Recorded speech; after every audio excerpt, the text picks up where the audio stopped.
a smart car, or anything in between. I'm Spencer Callahan. I'd like to help.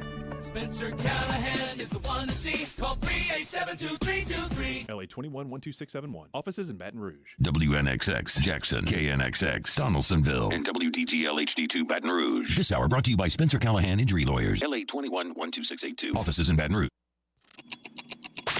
Anytime. Anytime. A daily look at sports from our resident historian. Your sports break during your lunch break. Now, here's Charles Hannegriff. And a pleasant good afternoon to you. Welcome to Anytime 104.5 ESPN Baton Rouge. I'm Charles Hannegriff, along with Taylor Sharp and Mario Jerez. Glad that you're with us today. Today is a better Thursday than last Thursday. You know why today's a better Thursday than last Thursday? Because last Thursday, we were stuck. We were stuck with Colts and Broncos. And when I say stuck, I mean we were really – if you wanted to be a sports fan, I mean this was the night to go out and find something on Netflix because we didn't have any college football games. We didn't have any baseball games. And we didn't have we only had the one pro football game. So you kind of stuck. And it was like one of those movies that's so bad that you have to watch till the end, except that in this case, it was mostly because people had money on the game. If people don't have money on the game last week, or maybe a fantasy thing, but it was the first game of the fantasy week. So nobody grinds on fantasy football on Thursday nights. You grind on fantasy football on Monday nights. You know, when Patrick Mahomes and Travis Kelce are the only ones that you're really worried about, and they end up going off. So you lose both of the games that you were playing in because you were playing against those two guys. So you were stuck watching that mess all the way through. Tonight, you have a choice. See, when the NFL game stinks, and it's Washington, Chicago, so there's a pretty good chance that it's going to stink, you have a choice. You can go to one of the two college football games. I don't know if one of them is going to be very good. Central Florida and Temple, probably not. Baylor and West Virginia may bail you out. Okay, there's another Jay Daniels playing quarterback for West Virginia. You can go watch Dave Aranda's team. Up until about earlier this morning, I would have given you a baseball game also to watch, but they've already called Guardians Yankees for tonight. That has been postponed until tomorrow. The other game is in the afternoon. That is the Mariners. Wow, they gotta try to somehow come back from that thing yesterday and play at 2:30 today. That was about as heartbreaking a loss as you can get. 2 out, first time, okay, 2 out in the ninth that a team has come from multiple runs behind in the postseason. That's a miracle. You start thinking Kirk Gibson, you start thinking about Joe Carter, some of the biggest hit, Bill Mazeroski. Like, wait, this has never happened before? Jimmy Ott goes to one playoff baseball game in his life, okay? Yesterday was the first one. He's like, man, I want to go. So he goes and gets to see that. Anyway, they're going at 2:30 today. So you got a choice tonight. You're not stuck with any one game. I'm probably going to start out with Baylor and West Virginia and just hope it carries me through. Like, that's a really good, close game, and I don't have to worry about going over. And with, good Lord willing, I won't have to watch much of Washington and Chicago. Chris Rosvoglu in about 12 minutes. He is from Boot Crew Media, and we'll be talking about Saints and the Bengals. At the bottom of the hour, Sheldon Mickles from The Advocate. Sheldon drew the short straw over in the Advocate lottery this week. So they took all of the people that cover LSU football over The Advocate, and they said, somebody's got to write a story about LSU special teams. And Sheldon drew the short straw. But he, as he usually does, wrote an excellent piece on just how bad LSU special teams have been this season. A full breakdown, and I'm here to tell you it's worse than what I thought. And I thought it was pretty bad. But when you put the actual numbers to it, and he said, this is where they're the worst, it's actually pretty bad. It's actually worse than what I thought, and I thought it was pretty bad. But it doesn't necessarily kill my mood for what's going on this weekend with LSU in Florida. I get anywhere from, 10, 15 times a week. Friends, colleagues, whatever. What do you think of the game this weekend? Who do you think is going to win? And I've given a very firm, well-reasoned, I don't know to all of them because I think this game is really even.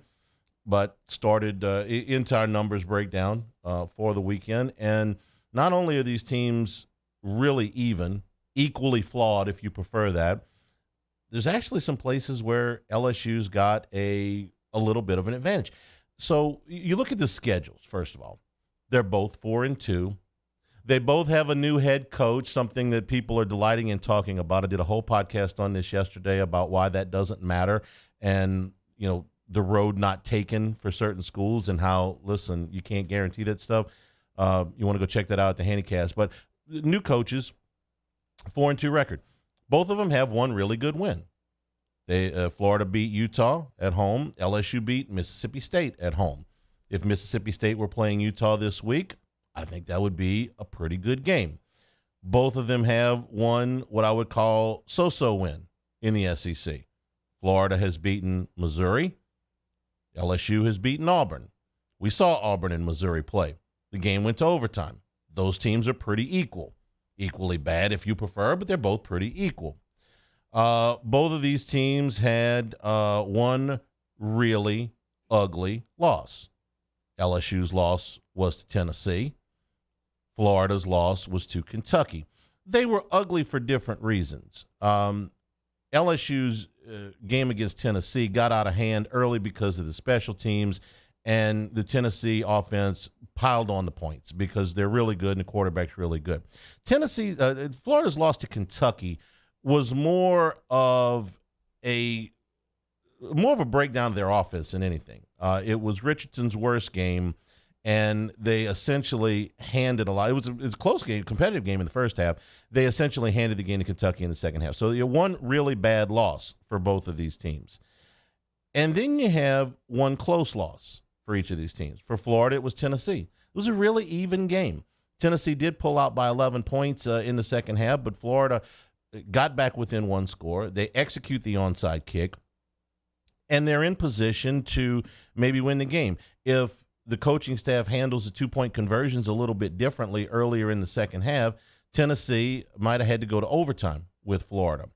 LSU had a really ugly first half against Florida State, but came on late and was within an extra point of going to overtime. We know how that one went down. So conversions kind of in those two losses.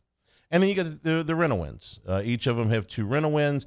Don't put a whole lot into those things. Florida's game against South Florida was a very ugly game. South Florida had a kick to send it to overtime. They got a bad snap and a bad hold. Well, a bad snap and a hold with the guy doing basically what he could to put the ball down sideways from 49 yards, and the kicker still got it there, just missed it a little bit to the right. So Florida's win competition. South Florida is better than New Mexico, but LSU blew New Mexico out. Florida struggled with South Florida. So the resumes are pretty equal.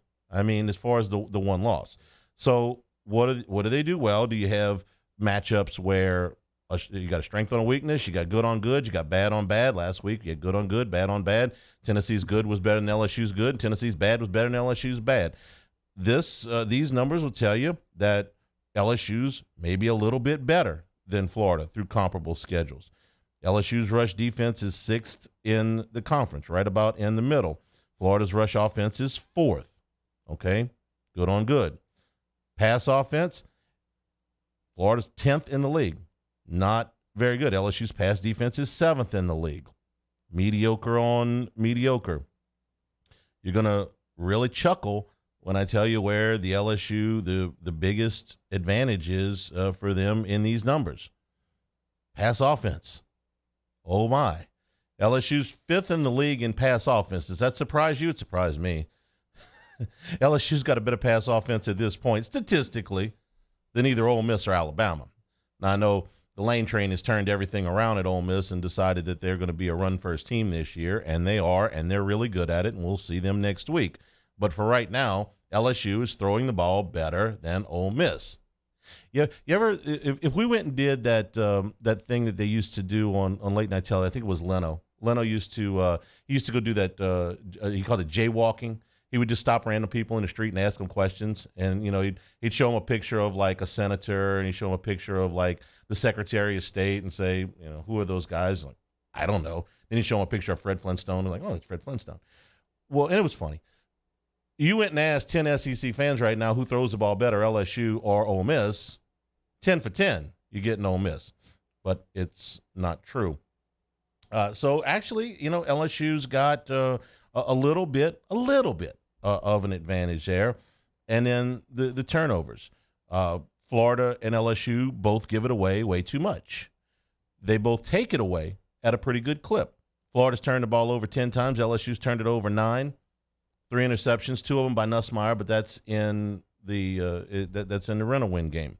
LSU's a +3. Florida is exactly even. They're a 0 turnover margin. So this is a pretty even game.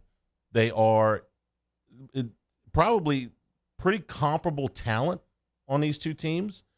Both of them have problems in the passing game, although LSU has less of a problem in the passing game than Florida. LSU has a bigger problem on special teams. We're going to do a whole segment on that later in this hour.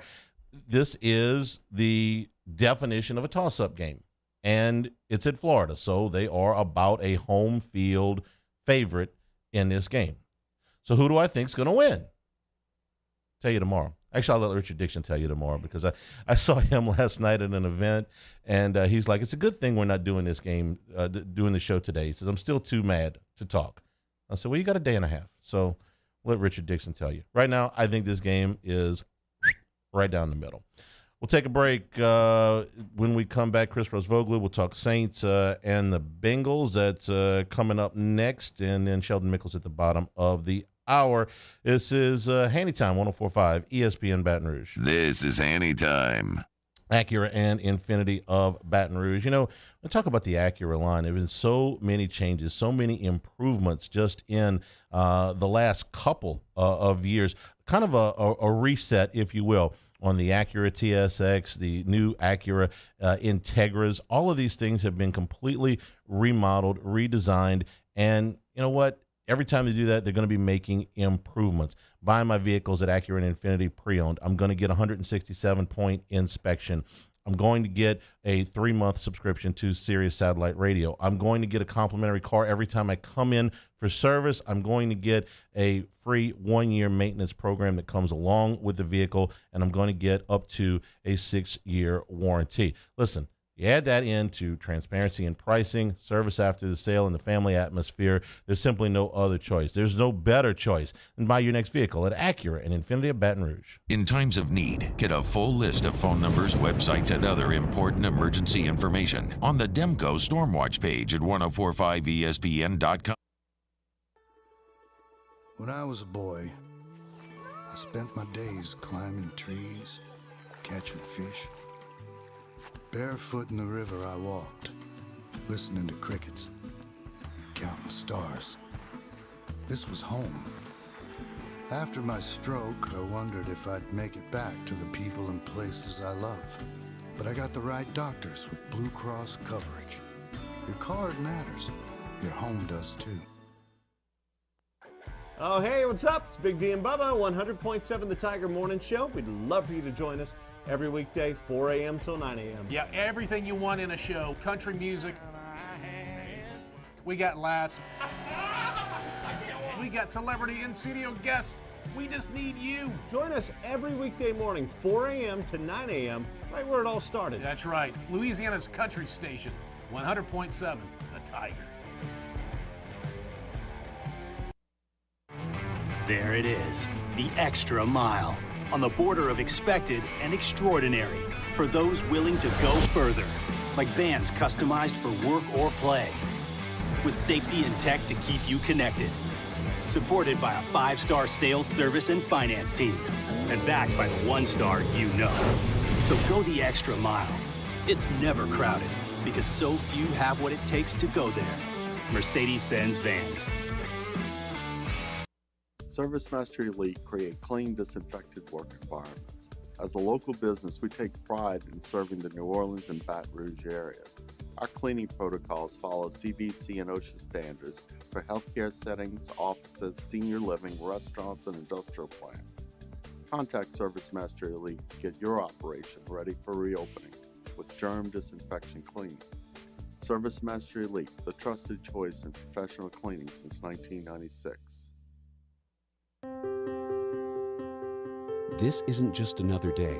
It's so much more. Kelly's life was put on hold when her auctioneer primary care doctor discovered a rare blood disorder. Her doctor connected her to an auctioneer care team of cancer, heart, and kidney specialists. With multiple primary care locations around Baton Rouge, same-day appointments, and online scheduling, we're relentless about keeping you healthy. Auctioneer Baton Rouge, innovating healthcare for Kelly. It's no secret. The best oysters in Baton Rouge are at Jolie Pearl Oyster Bar. Enjoy mouth-watering South Louisiana flavor and oysters from all over the country. And don't forget our nightly drink specials.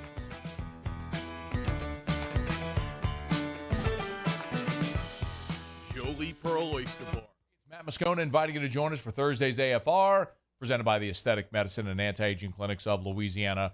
Ryan Clark, Mike Triplett. We take a closer look at the Florida Gators. What to watch in your football weekend. It's all Thursday. 104.5 ESPN Baton Rouge.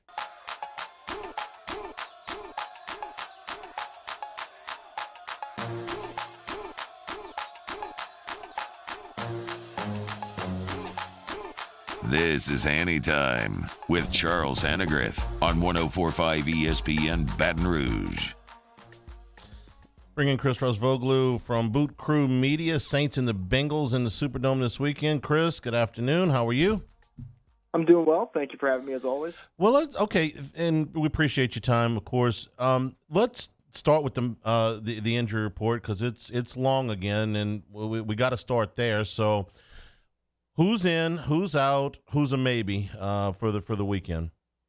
Yeah, I think I'm going to start with the one that's pretty concerning given the matchup they have and who they're going to go up against, and that's the Marshawn Lattimore situation. From everything that I've kind of heard on this is one of those where I would be surprised if he plays this Sunday. And obviously that'd be a huge blow to this team, right, going up against Jamar Chase and possibly T. Higgins, who was also banged up, and Tyler Boyd. Not having Lattimore out there would really hurt a secondary that's already struggling. On the positive side of things, it seems like Chris Olave's trending in the right direction. Now, we got to see today if he passes the next phase of concussion protocol. If he does that, then he'll most likely be on track to play Sunday, which would obviously be great news for this offense. Where things get a little dicey is the Michael Thomas situation. No one has really heard much about it. I know Schefter said last Sunday that we could see him against the Bengals, and that was obviously great news, but don't hear anything on Wednesday. We'll see if anything happens over the next 2 days, but that one's kind of leaning in the wrong direction at the moment. And then possibly some positive news here. It seems like Marcus May is getting a little bit better, and this defense could really use him out there. So if he's there, that will definitely ease the blow of losing Lattimore. But right now it's looking a little dicey with this secondary. And I want to get to the secondary in a minute, but what's the latest on Jameis? Yeah, with Jameis, this is all part of the process. I don't really expect him to play this Sunday. I still think that it's going to be Andy Dalton. But at some point, obviously, he had to get back on the practice field. And with the Saints having that short week against Arizona, who knows? It might be a situation where Andy Dalton starts this week, and depending on how that goes, if Jameis's back is healing and his ankle's healing, then maybe he starts that Thursday night game against Arizona. But everything seems to be trending up for him. But I would still be surprised if he does play this weekend against the Bengals. Let's get back to the Marcus May thing and what adjustments they've been forced to make with him out there and how that's affected what they're doing pretty much throughout that entire secondary.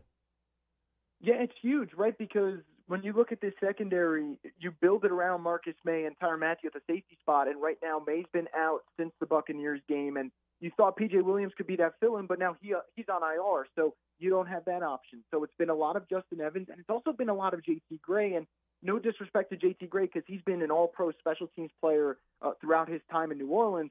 He's not accustomed to playing in that full-time safety role, and I don't really know if he's equipped to handle that. So you're really trying to rely on third-string and fourth-string options at safety right now. And that's why you're seeing games like Sunday where Geno Smith's throwing it down the field to Tyler Lockett and throwing it down the field to DK Metcalf.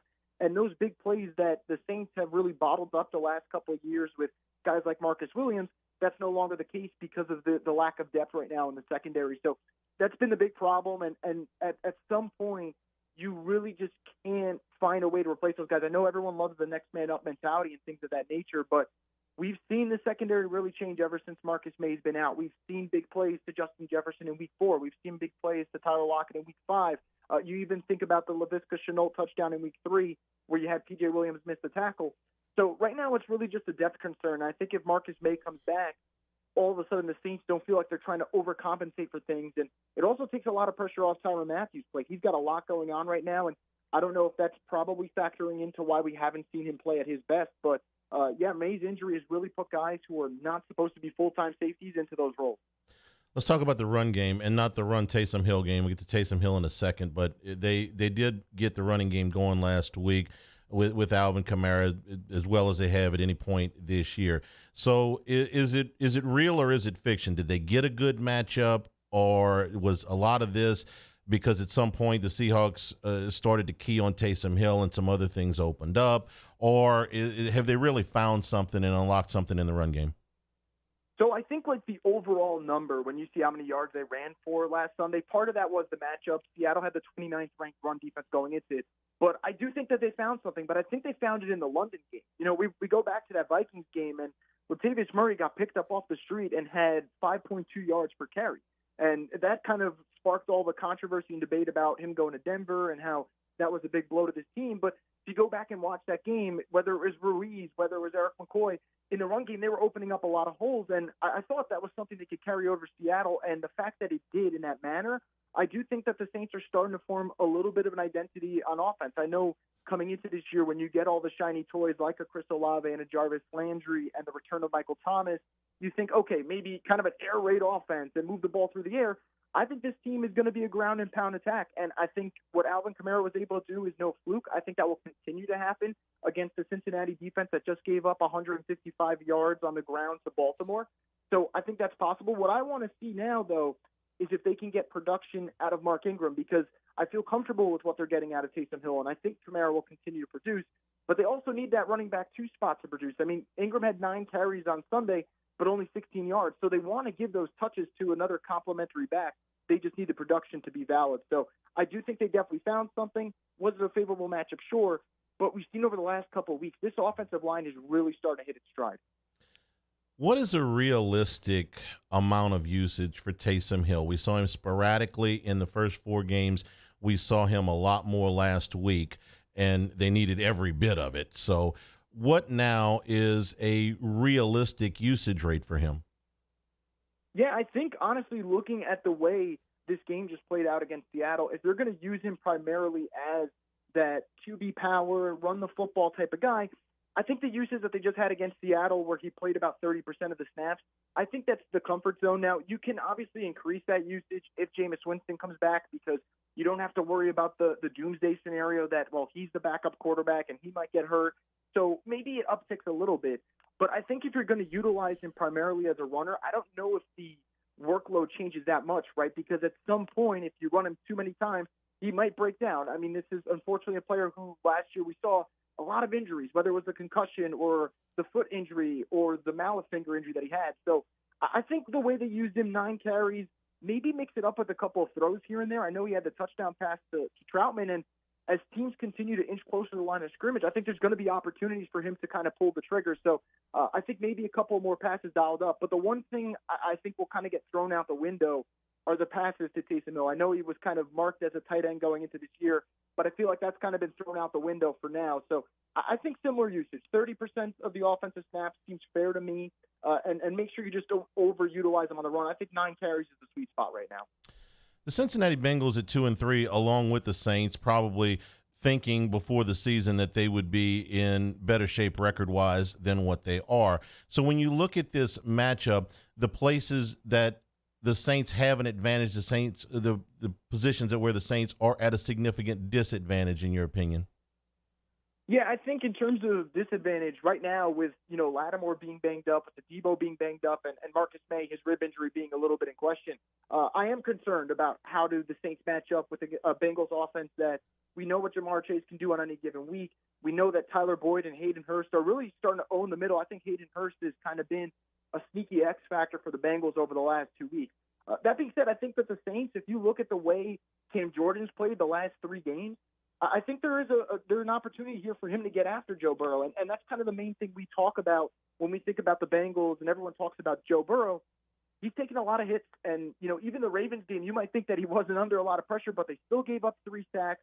There are still moments where he's running out of the pocket, and I think for the Saints, that front 7 of theirs can really create some noise and get some pressure on Joe Burrow. So I think guys like Demario Davis, guys like Pete Werner, if you're using them on a blitz or if you're just letting them kind of QB spy for a little bit, I think those are moments where the Saints can really get after the Bengals. I'd give them the advantage there. I also think that this run attack, when we talk about with Taysom Hill and Kamara, I think that's also going to be a plus. I think that for the Saints, you can get after that Cincinnati run defense and really break them down. Now, the pass rush is a little bit different. I think Sam Hubbard and Trey Hendrickson have the opportunity to maybe wreck the game, just like I said with Cam Jordan on the other side.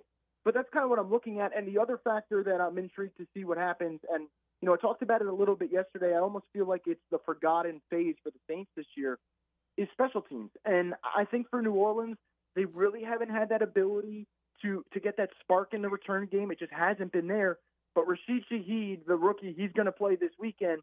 It's a guy who broke the record in college for most kickoff return touchdowns with 7. And if he can give them just one spark here or there, I think that's something that could really flip the game on its head. I have never asked this question regarding a Saints home game, but then there's never been a Saints home game where a South Louisiana legend like Joe Burrow has come in to play against the home team.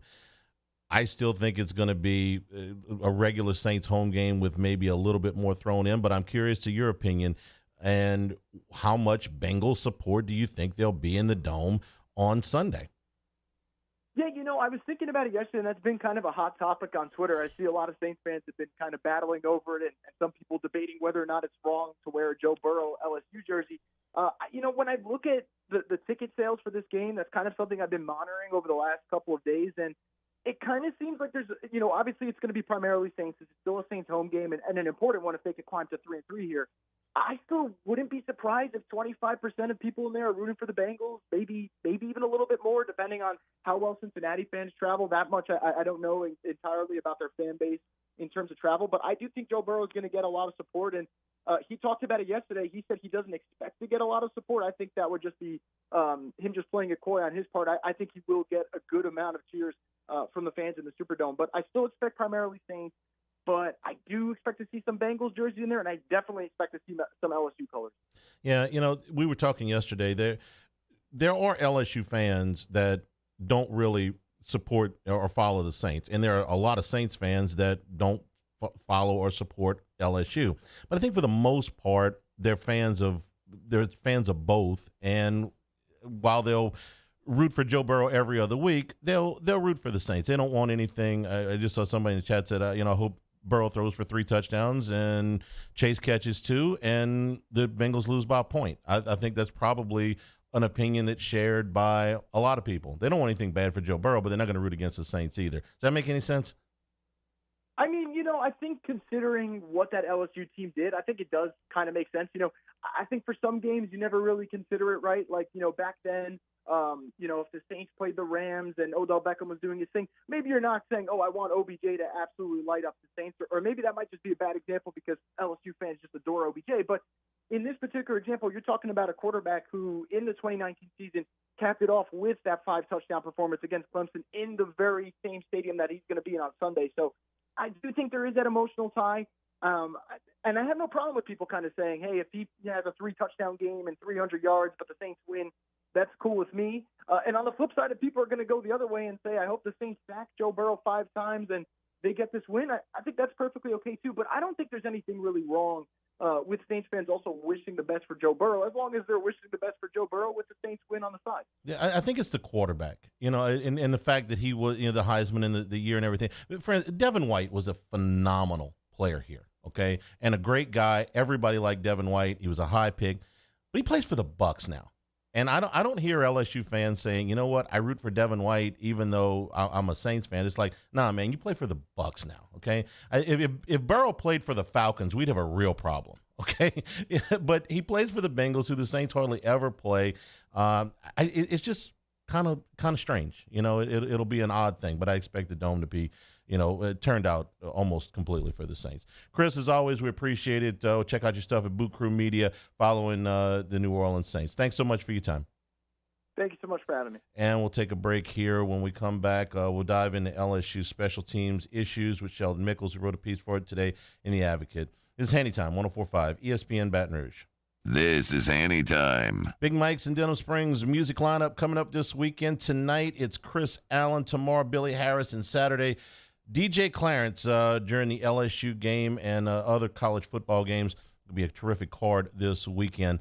Big Mike's with happy hour drink prices for the Saints games on Sunday. Those happy hour drink prices continue all throughout the Sunday. So you can get those for Saints games plus the rest of the NFL lineup. Halloween party, costume contest coming up on Saturday, October the 29th. Clarence the Entertainer is providing the music and the trunk or treat, which is basically tailgating meets trick or treat. Fun for the whole family. Candy, prizes, and music on Tuesday, October the 25th. Starts at 7 o'clock. That is a free event. Playing your weekend around Big Mike's. If you're going out for high school football tomorrow night, the restaurant is open late, family-friendly after high school football games. Big Mike's on Aspen and Denham Springs. The Big Mike's were kind of a big deal. Professional golfers John Peterson and J.J. Colleen answer all your golf and life questions inside the new Drop Biscuit Studios podcast for the people. Download or subscribe today at dropbiscuit.com. Bayou Ford has $10,000 off MSRP plus 2.9% for 60 months on new 2022 Ford F-150s. All new Bayou vehicles come with a 1 million mile powertrain warranty and free delivery. If you need sales or service, the crew at Bayou Ford is going to do right by you. Follow us on Twitter at 1045ESPN to cast your vote in the Citizens Bank and Trust Poll of the Day. Vote daily inside Off the Bench, Hanny Time, Hunt and Hill. And after further review, Citizens Bank and Trust brings you the Poll of the Day via Twitter at 1045ESPN. Eli's always been into grilling. It took us a while to see it, but the signs were there. What are you doing, Eli? I knew grilling was my thing. I have been talking about it throughout my career. Happy with the results? I am. Got the new grill from barbecueguys.com. It performed great. My advice, as I always told my boys, do more of what you're born to do. Barbecue Guys, for those who were born to grill. You want cheese on your burger, Pops? I'll take a little cheese. I'm Jay Ducote. I grew up learning how to cook at LSU tailgate parties and right in my own backyard. And I created JD's Louisiana products to bring that Louisiana flavor to you at home for your backyard cookout. JD's Louisiana barbecue sauce, Louisiana molasses mustard, spicy and sweet barbecue rub, and more are available at your local supermarkets or by logging on to jducote.com/shop. Put in promo code CST for 25% off at checkout. Crime has serious consequences, but anyone can make a mistake. If you find yourself in trouble with the law, know that you have rights, and it's okay to demand them. The law offices of O.C. Brown are here to protect you and your rights. Felony or misdemeanor, DUI or drug charge. No matter what crime you're accused of, you still have rights. Let the law offices of O.C. Brown uphold them. Call 225-343-1111. Your law firm for a lifetime. There it is, the extra mile. On the border of expected and extraordinary. For those willing to go further. Like vans customized for work or play. With safety and tech to keep you connected. Supported by a 5-star sales, service, and finance team. And backed by the 1-star you know. So go the extra mile. It's never crowded because so few have what it takes to go there. Mercedes-Benz Vans. I've been doing business with Luba for 25 years. They're dependable, trustworthy. It's just the attention to detail with our clients. Our folks have years and years of experience. They're highly trained professionals, but many companies have that asset. What I'd like to think makes Luba a bit different is that we use those talents in a way that truly is dedicated to serving.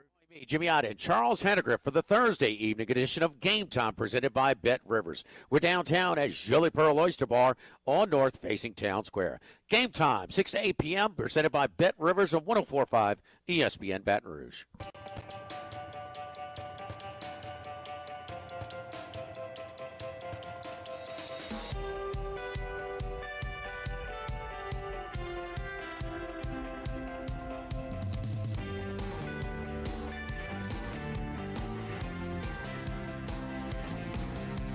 This is Hanny Time with Charles Hanegriff on 104.5 ESPN Baton Rouge. Check out the podcast wherever you get podcasts, Apple, Spotify, 104.5 ESPN Baton Rouge. Handycast on 4 days a week. Got a piece up there today or from yesterday about LSU coaching searches and, the road not taken. Also, we'll have picks a little bit later on today, and we'll be on Jimmy Ott's Game Time from Jolly Pearl tonight at 6 o'clock. Joining us now from The Advocate, covering LSU football, Sheldon Mickles. Sheldon, good afternoon. How are you? I'm doing fine, Charles. How about you? Great. Okay, so you and I are old enough to remember the old match game when they would say things like, Bruno's breath is so bad. And they go, how bad is it? The whole audience would do that. So it's LSU special teams are bad, and I guess you drew the short straw to go figure out how bad they were. Excellent piece that you wrote, really kind of detailing it. So let's start at the top. In the 6 games that you went through the film on, you came up with 25 negative special teams plays. So let's start with what you defined. Wait, I'm gonna give credit for one. Okay. 25 were bad, but they got one bailed out. So on the 88-yard kickoff return by Mississippi State was called for holding. Oh, they got a so mulligan. we're gonna take one off, so it gives them 24. All right, and even 2 dozen. And also the Southern game, they had 0 that game. So they had 24 in the other 5 games combined. So there we go. We can start from there now. So what? Okay. So okay. Well, I feel so much better now. How much? What are we calling a bad special teams play? How did you define that? Well, I would define it as probably a punt return of 20 yards or more against LSU, giving up a punt return 20 yards or more. Now, the coaching staff may have a different, way of grading negative and positive plays, and that could be a 10-yard punt return. So because you want to keep a punt return under 20, but obviously, and 10 is probably a good benchmark. Now, kickoff returns probably I did 25 yards. They may do 20. Past 20 is a negative return. They, like I said, they have different ways of grading. I don't know what their terms are or what they use, but those kind of things, as well as block punts, block kicks, muff kicks, kickoff return for a touchdown by Jack Besh that was punt. Oh, okay. Let's get him back. I know he was going with that one. It is a punt that was returned for a touchdown by Jack Besh that was called back. Tigers are 123rd in the nation out of 131 in allowing punt returns. They are 87th out of 131 on kickoff returns, 21.4 yards per kickoff returns. LSU is 104th in the nation in returning punts, just 5.3 yards per punt return. And they're 107th in the nation in kickoff returns at 17.2 yards per return. So there's not really a single return stat that works for them well. And I think we got him back now. Sheldon, I was going through the numbers for or against on returns, kickoffs or punt. It's all bad. There's not a positive stat in there. Right, because LSU is 10th or worse in the SEC in the 4 major categories: punt returns allowed, kickoff returns allowed, punt returns 4, and punt and kickoff returns 4. They're almost they're over 100 out of 131 FBS teams in all those categories except one, and they're 87th in that one. So it just kind of shows you that it's not not good either way. Kickoff return, punt return, kickoff coverage, punt coverage. So they have problems all around. I mean, it's not if it was only, hey, you can't field a punt, which they can't. They've shown that they can't. If it was only one thing, you'd say, hey, they could try to fix that. But there's so many things. It's like they fix one thing and something else crops up. So it's been a variety of things, you could say. One of the possible solutions that is easy to suggest, except they're kind of already doing it, is to change personnel. Sheldon, there's a lot of starters on these coverage units. This is not walk-ons going out there to cover kicks. Right. They have, for instance, like I didn't write them all down, but I want to say the last game, Jeray Jenkins is on a kickoff team. People like Mekhi Garner, Jarek Bernard-Converse, Jay Ward, Greg Penn, Micah Baskerville, other wide receivers. Brian Thomas is on the kickoff team. Kyron Lacey. I mean, guys that they depend on, on every down almost on offense or defense, and they're having to play special teams. And, that doesn't happen a lot in college because a lot of times you use a kid that may be a young freshman, that's trying to work his way into the lineup, and they use those guys. The same thing in the NFL. It's guys that aren't going to play a lot of snaps, and they're going to play a lot of special teams. And it seems like they should be able to find some, but apparently they just keep churning, bringing people in and out. Same thing goes for their punt returns. I mean, how many guys have they tried on punt returns this year? Malik Neighbors, Gregory Clayton, Jack Besh. They've talked about putting Sage Ryan, that he did some in summer in preseason camp. So they've tried. They've taken people in. They've put people in, taken them out. For instance, Gregory Clayton. I mean, not to pick on him, but in the Mississippi State game, he fielded a punt on his 3-yard line. Then at the end of the game, they were leading by 8 points in his own territory. He dove on a ball that he thought had been touched by an LSU player while trying to block for him. Those kind of things are just, mind-boggling that they could be happening. And it just seems like I said, it's just a penalty here, penalty there, blocking the back, a hold on a punt return. Jack Besh, like I said, he had the 76-yard punt return for a touchdown nullified by I think it was an unsportsmanlike conduct penalty on, I can't remember who it is now. Harold Perkins had a penalty in the opener against Florida State on a kickoff, unnecessary roughness or personal foul, something like that. So it's got to be mind-boggling to Brian Kelly and Brian Polian, because these things just keep happening. And with the exception, like I said, of the Southern game when they had no negative plays in under my terminology, they've done pretty poorly all around. I mean, 25 it's an average 24 in 5 games. That's not a good. A lot of teams probably don't have one during a game, and or 2 at most. And it just seems like it keeps that block kicks. The only thing they haven't given up is a block punt, and even that's been good. Jay Bramlett has been had a good average, but you look at the net average, which is I want to say 87th in the FBS, because their net average is down around 38, where their gross average is 46. So even that's hurting them net return on punts.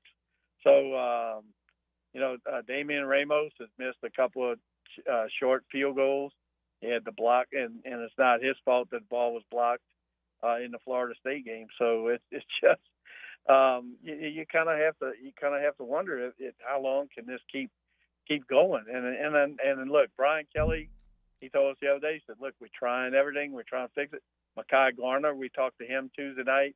He said that that they address it. They've talked about it as players, that they have to do better. He says we're not going to win until we get this fixed, or we can't win until we get these things fixed. And at least they're talking about them, but they just need to put everything into action and stop making foolish mistakes. Out of those 25 or 24 plays, 11 penalties out of that group. So half of them are penalties, either blocking back, holding. Now, some of that could happen when a guy is running down on a punt punt return. A guy is running down the block for his guy. A defender might get past him that they don't know is that fast, and he's got to do something to try to make up for it. For instance, like a left tackle, he gives up, a pass rusher gets by him. He's got to do anything he can to save his quarterback, which could mean, holding a guy. And so they may have to do some of that stuff, not thinking, just trying to make a play.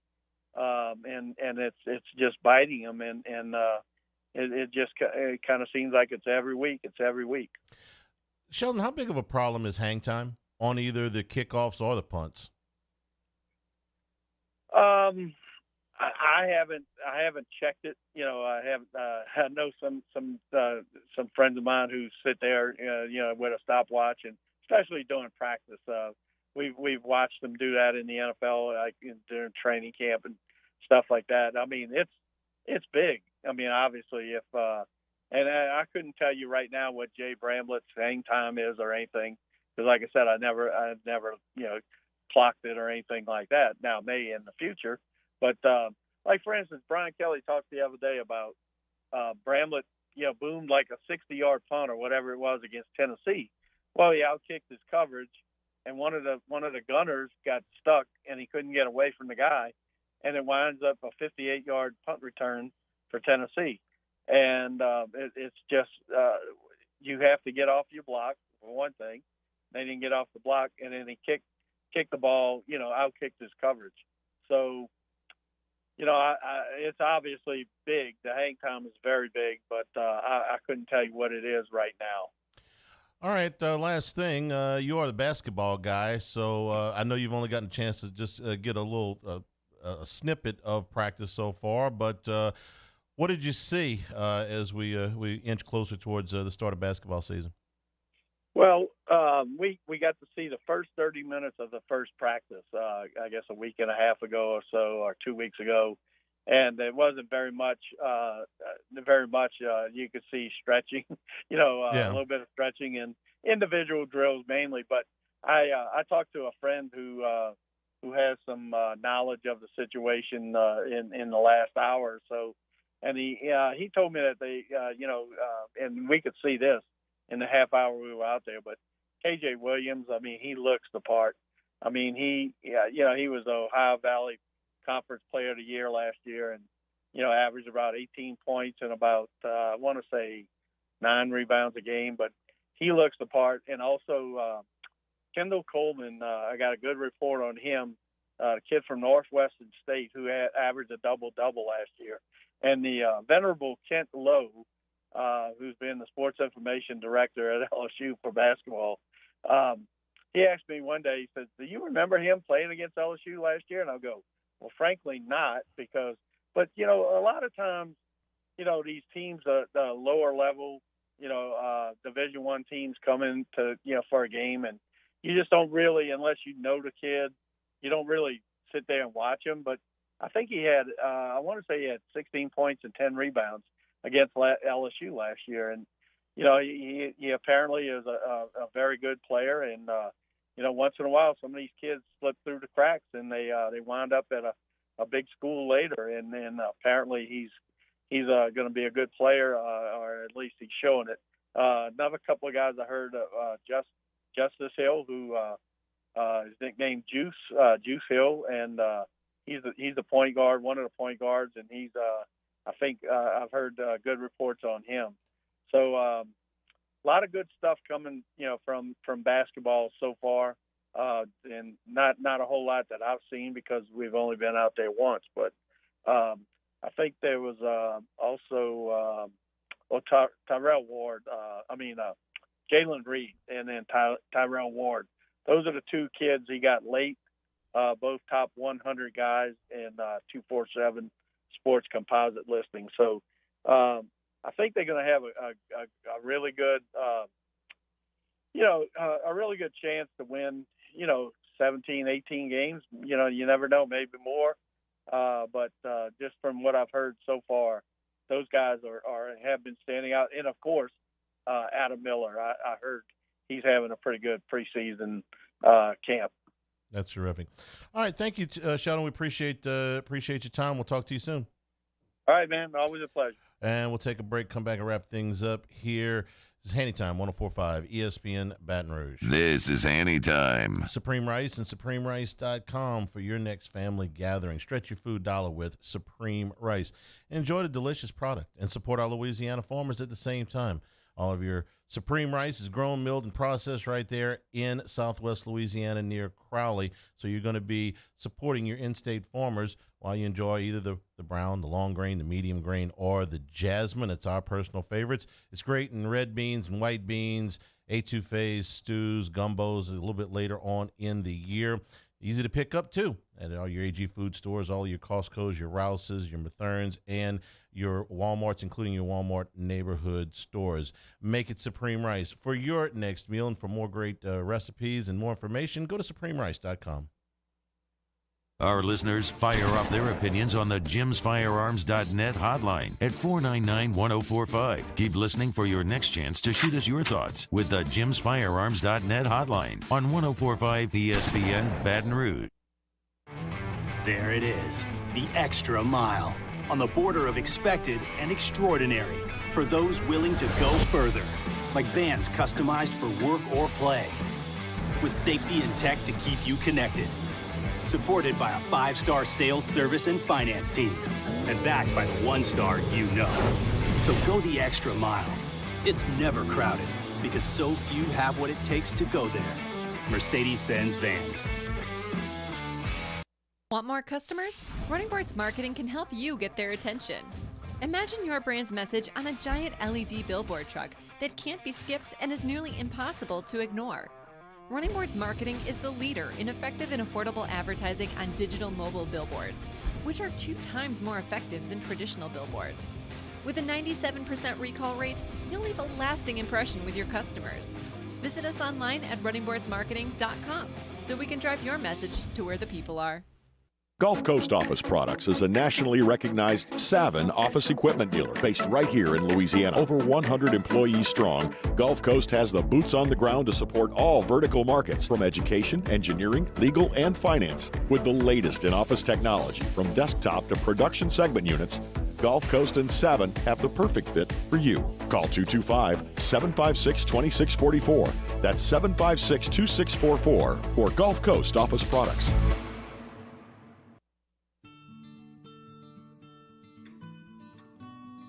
This is a house call. This is a follow-up appointment. This is a diabetes checkup. This isn't just more convenient care, it's more advanced care. This is innovating healthcare at Louisiana's #1 hospital, Auctioner. ITI's got all these programs. Once I started and learned everything about the school, it was worth it. The challenges that ITI presented me with, it allowed me to build myself up. All because of ITI, I actually was able to get a job within 3 months before graduation in my field. Get the hands-on training you need for the job you've always wanted. With so many companies hiring right now, it's the perfect time to come to ITI Technical College. Enroll today for a better life.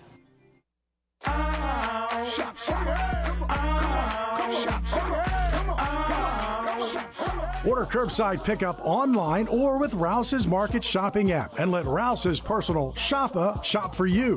Curbside pickup is free and you pay the same price for groceries as in-store. Use code SAINTS20 and save $20 on orders of $100 or more. That's curbside convenience. 7 in the prep football season, and we get started Friday night at 6 with Louisiana Prep Preview, presented by the Baton Rouge Orthopedic Clinic. Catholic Eye and Central kick off at 7, and that's immediately followed by the Lake Urgent Care Lake After Hours Louisiana Prep Scoreboard Show on YouTube, Your View, and 104.5 ESPN Baton Rouge.